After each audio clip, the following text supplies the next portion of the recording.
안녕하세요. 네.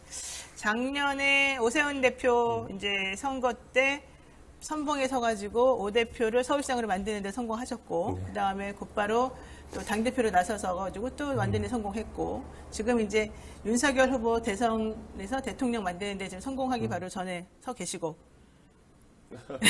그랬으면 좋겠습니다. 네, 예. 이제 세 번째 성공을 지금 눈앞에 두고 계시는데, 자, 대선 5일 10일 남았습니다. 살이 좀 빠지고, 목소리도 좀. 아니요, 저 지금 감기 기운이 있어가지고 약간 콧물이 나와서 그렇지 살은 찌고 있습니다. 아, 그래요? 예, 예. 저는 스트레스 받으면 살이 좀 찌는 스타일인데, 아, 예. 이 대표도 그런가 봐요. 자, 그런데 이 대표 덕분에 어쨌든 간에 윤 후보 2030 지지율 많이 올랐는데, 그렇죠? 체감하기 어떤지 모르겠지만. 뭐 제 덕분인 것도 있고 후보가 또 최근에 선대본 개편하면서 사실 뭐 아주 달라진 모습 보이기 때문에 2030뿐만 아니라 유권자 전반으로부터 상당히 좋은 평가를 받기 시작한 것 같습니다. 근데 이 대표는 진짜 좀 특이한 게, 딱 무슨 예언자처럼 예언만 하면 그게 그대로 돼요. 지난번에 2번 가출했었잖아요, 사실은. 그러다가 다시 봉합이 되면서, 이제 다시 잘 될 거다. 우리 지지율 팍 떨어졌지만, 그러면서 안철수 후보가 올라갔지만, 금방 그 지지세는 꺾이고, 다시 돌아옵니다. 라고 하니까 정말로 요즘에 나오는 여론조사는 확 올라갔어요, 다시. 그러니까 원래 예언이라고 하는 거는요. 그 예언. 과거에 대한 아주 혹독한 고민과 그리고 또 공부에 의해서 이제 좀 볼 수 있는 아, 건데. 체득이 됐군요, 이미. 안철수의 과거는 안철수의 미래고요. 아, 안철수 대표가 지금까지 사실 대한민국의 큰 선거에는 한 번도 안 빠지고 나왔거든요. 그랬죠. 그렇기 때문에 그분의 행동 패턴이라든지 그분의 지지율 패턴은 항상 예측 가능한 부분이 있습니다. 항상 양당이 조금 삐끗할 때 양비론 치고 나와가지고 지지율 올라갔다가 또 그 양비론만 갖고 가다가 계속 지지율이 또 떨어지는 추세를 보이기 때문에 그렇고, 우리 후보가 처음에 이제 컨벤션 효과를 누릴 때 보면 2030 지지층이 굉장히 두터웠어요. 근데 그 이후에 좀 잘못된 어떤 영입 때문에 굉장히 어려움을 겪었고, 그런 것들을 개선해 나가면서 지지층을 회복하는 거는 어떻게 네. 보면 약간 필연적인 과정이거든요. 근데 이 필연을 알면서도 행하지 못한 사람들이 있어가지고 선거 망하는 경우 있는데, 고집 피우다가. 우리 후보는 적절한 시점에 그래도 방향전환을 했기 때문에 회복이 지금 되고 있는 상황입니다. 그러니까 남의 표 가지고 사실은 좀 득세, 내지는 이제 지지율 올라가다가 결국은 내분이 정리가 되면은 그 팀이 제대로 다시 돌아가니까 또 그 표가 없어지게 되는 그런 그렇죠. 모습인 거죠. 그래서 안철수 대표는 단일화라는 것을 항상 상수로 놓고 선거에 출마하는 분이기 때문에 이분이 예전에 비해서 매력도가 많이 떨어진 게 사실입니다.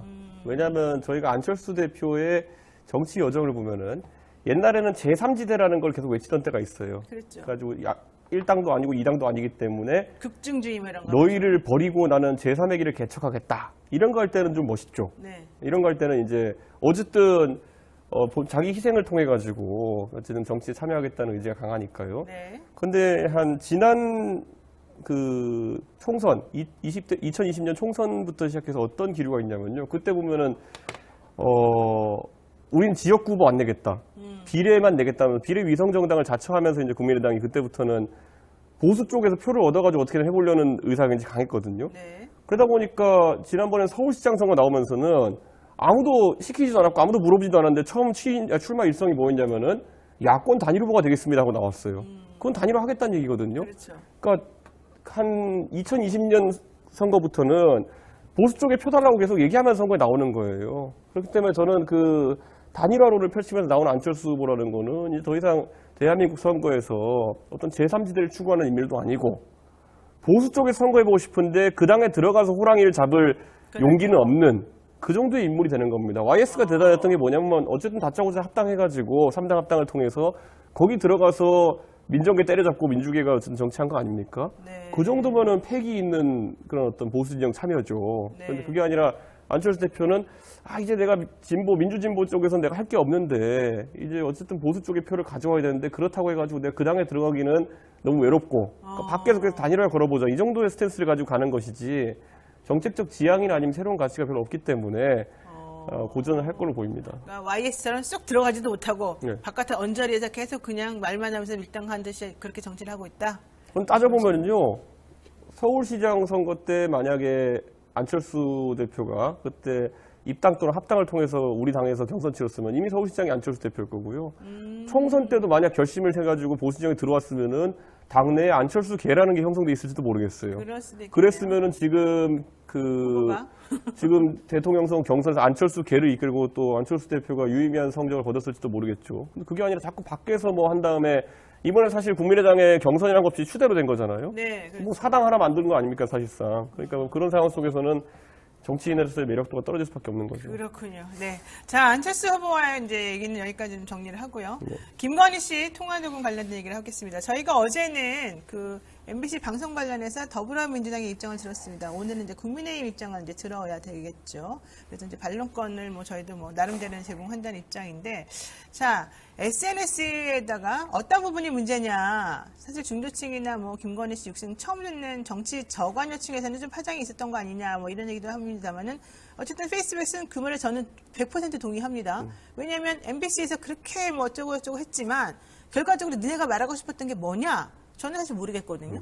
하고 싶었던 거는 좀 어정쩡하게 그냥 나열식으로 뭐 이런 식의 그냥 녹음이 있었대, 말이 있었대. 이거 말고는 나오는 게 없었어요. 그래서 좀 비겁한 건지 도대체 이 방송이 뭐 탐사 기획이라고 보더라고 했는데 뭘 탐사해서 뭘 보도한다는 건지 정체성이 좀 모호하더라고요. 저는 MBC의 의도였는지 모르겠지만은 하여튼 이 녹취록 파문이라는 거, 녹취록을 토요일에 방송하겠다는 걸 예고하면서 한 화요일쯤부터 수요일쯤부터 이 얘기로 도배를 했어요. 인터넷상이 도배되고 인터넷에서 그래도 이제 MBC라는 권위 있는 지상파 방송사가 방송하는 것이 지켜보자라는 여론이 한동안 이제 득세했습니다. 그랬죠. 그렇기 네. 때문에 우리 후보를 지지하는 많은 분들도 숨죽인 상태로 이제 지켜보는 상황이 지속됐고 우리 후보의 상승세가 어느 정도 둔화된 건 맞습니다. 그렇기 때문에 MBC가 그런 의도가 있었는지는 모르겠지만은 그런 효과는 있었다. 그러니까 전체적으로 인터넷 여론이 우리 후보의 상승세로 가는 상황 속에서 잠깐 잡아두는 역할을 했었다. 그런데 과연 MBC가 그럼 그 정도 효과를 기대하고 이런 방송을 기획했느냐? 그건 아닐 것이고